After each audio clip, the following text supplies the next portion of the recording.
Mheshimiwa Baba Kambera, Baba Spirituale Dean, majalimu wote, watawa wa kiume na wa kike, mashemasi wetu, mafrateli, taifa la Mungu, tumsifu Yesu Kristo tena. Kristo. Naitwa Pastor Joseph Masiku, mume wa Melania. Nami naitwa Mela John Masiku, ni mke wa Pastor.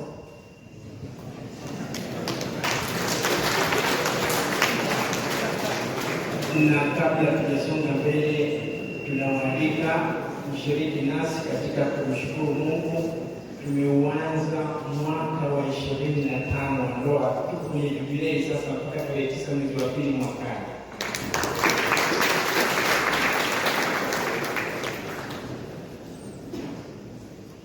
Katika maisha yetu Mungu katujalia watoto 4, lakini 2 aliwapenda zaidi.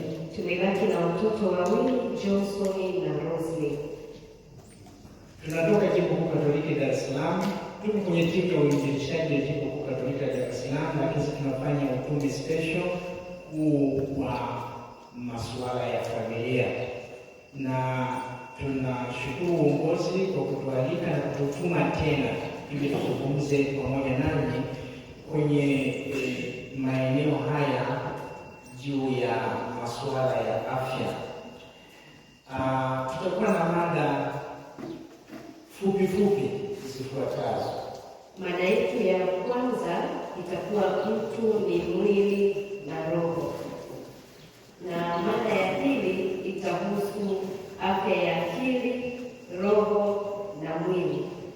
Mada ya tatu yatakuwa madhara ya punyeto na picha za ngono, na mada ya 4 itakuwa ni madhara ya pombe na dawa za kulevya.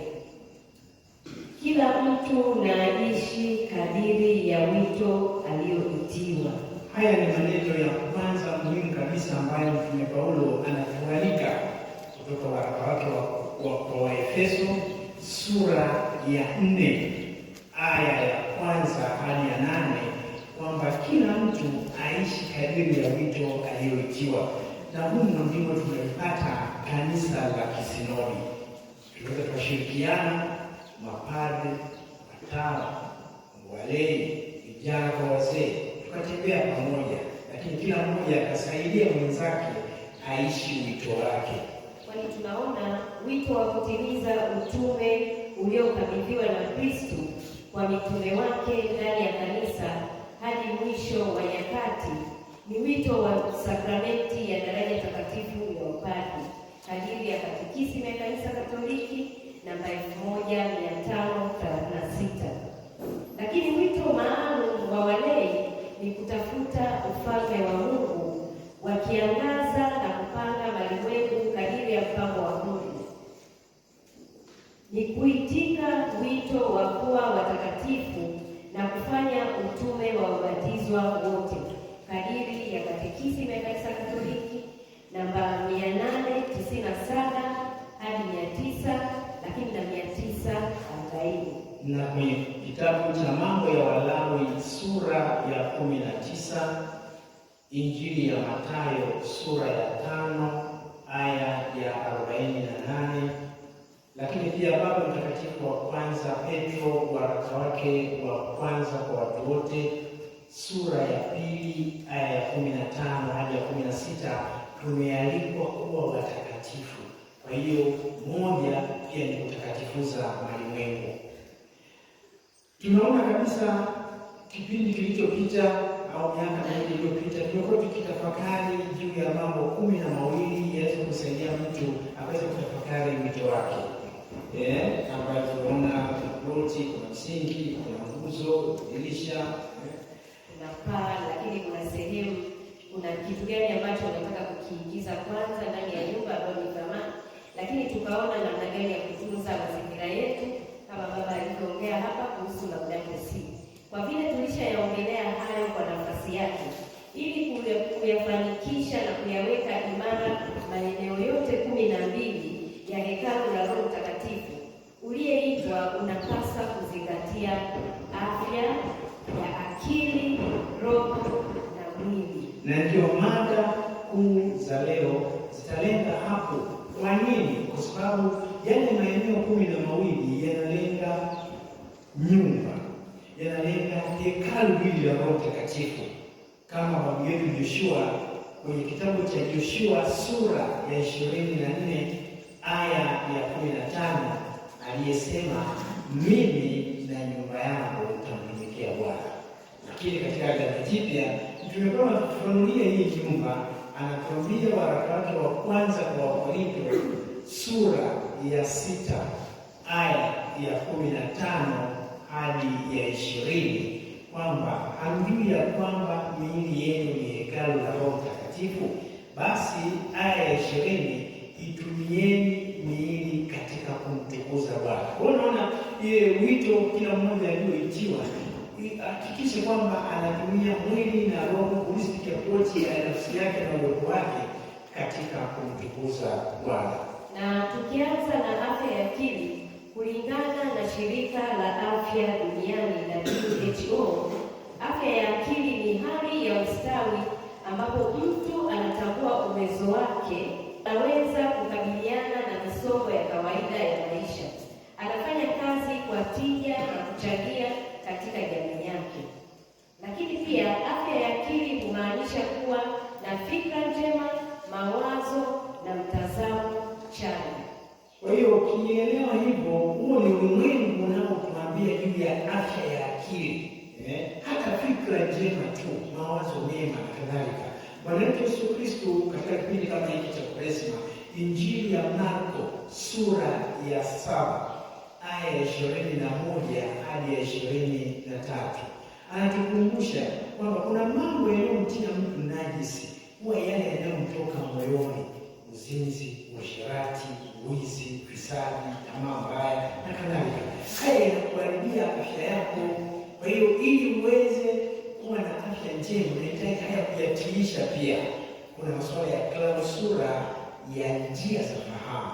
Wale watawa wanaweza kuwa kupata vizuri kabisa kwamba klausura ya njia za fahamu kuzitiisha unaweza kukusaidia ukatengeneza haya ambayo yanakutia najisi, ukaondokana nayo, ukasonga mbele katika safari hii ya hija kuelekea mbinguni.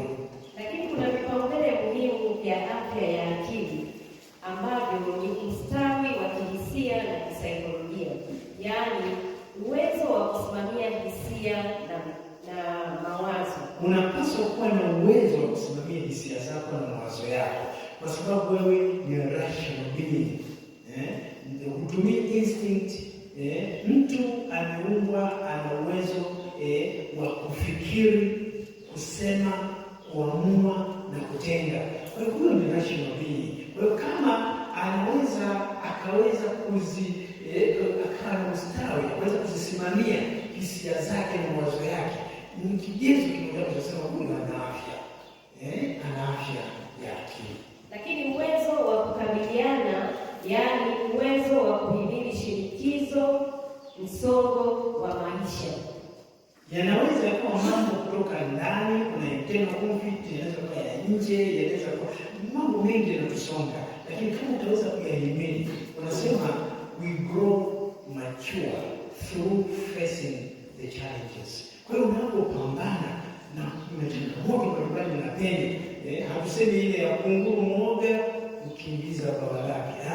Wewe unapambana naye kwa sababu ni binadamu, uko pale, unaweza kupambana na kupenya kusonga mbele, kwa sababu kwetu katika kanisa Katoliki waga hatuna swala kukata tamaa na kukaa.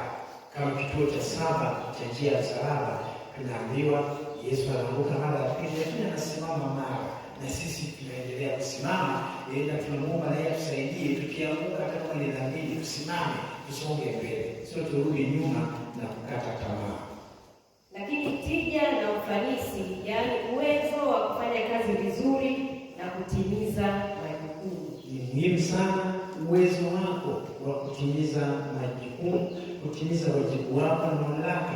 Tuliyaona kwenye kipengele cha mlango kwamba mlango unasimamia wajibu, majukumu na mamlaka.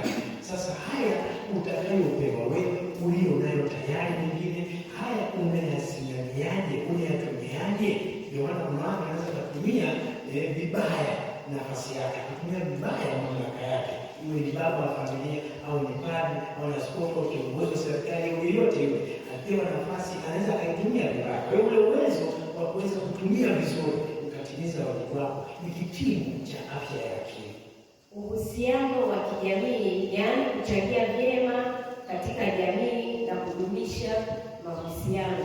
Mtu ni mwana sosiolojia, wale wa sosiolojia sisi wanatuambia kwa sababu huyu ni social being. Kwa hiyo huyu ni wa kijamii, hajaumbwa awe peke yake aishi kama kisiwa. Kwa hiyo kutokana na hiyo mahusiano yake mazuri na wenzake ni kipimo kimojawapo kwamba huyu ana afya ya akili. Lakini kama yeye anajitenga tu, huyu hataki kuongea na wenzie, anawanunia wenzie, wengine anasema kwamba mimi siwezi kuongea naye mpaka tukutana mbinguni. Kwa hapo ukiwa na chuki, ukiwa na hasira na chuki, mbinguni huendi. Kwa hiyo ndio kutana mbinguni msionane. Tumsifu Yesu Kristo. Mwanafalsafa Rene Descartes tunaweza tukaona hapa anatuambia nini kifupi sana juu ya swala hili la afya ya yeye. Alituambia juu ya msemo, nini ni wanafalsafa hapa kwamba